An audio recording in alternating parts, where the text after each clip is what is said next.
I cannot believe I have to say this. There is no common sense in marriage, and whoever invented marriage was a sizable sack of stupidity. But not only is there no reason to marry, but there can be negative consequences. Tell me, why would you want to marry? Because if a couple is not married, then they can still have kids, they can still move in together, they can still share a bank account, so what benefit does marriage add? Marriage is the exact same thing as a normal relationship, except it's a massive inconvenience to start, and an even larger inconvenience to end. And then there's the fact that it costs a lot of money to end a marriage, which is very likely because 50% of marriages end in divorce. But you might be saying, well, every single relationship has ups and downs. So if you have kids but don't marry, then at a particularly low point in the relationship, it's very easy to give up and walk away. But if the couple was married, then they are more likely to stay together. But that is a stupid argument for two reasons. Number one, if you have kids, then they will keep the relationship together. You don't need marriage to make it more difficult to break up. Your children will do that, because you know that if you break up, it will be extremely bad for the kids. Second, even if that argument was true, which it isn't, then good. If someone wants to end the relationship, then that means that they have decided that they don't want to continue and that they are unhappy in the relationship, and therefore it should end. If it is harder to break up, then they will continue in an unhappy marriage like a bird trapped in a cage,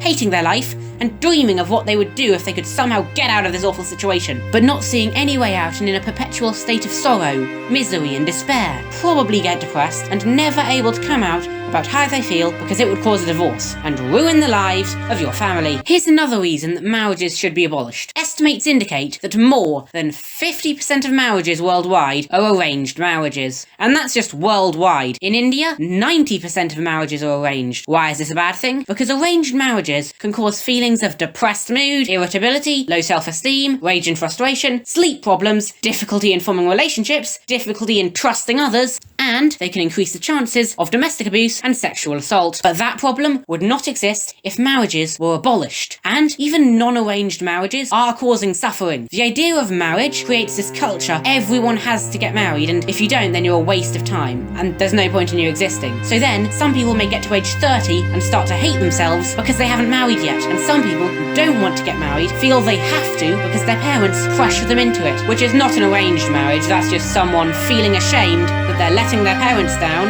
and so changing the entire course of their life because of it. And if you aren't convinced yet that marriage should be abolished, which you should be, then I want you to imagine meeting someone who has no idea what marriage was, and you had to explain it to them. Go on, play out the conversation in your head. I imagine that the conversation would end with them saying, well, what's the point in that? Therefore, marriage is having a negative impact on planet Earth, there is no good reason to marry, multiple reasons not to marry, and therefore, marriage should be abolished all over the world.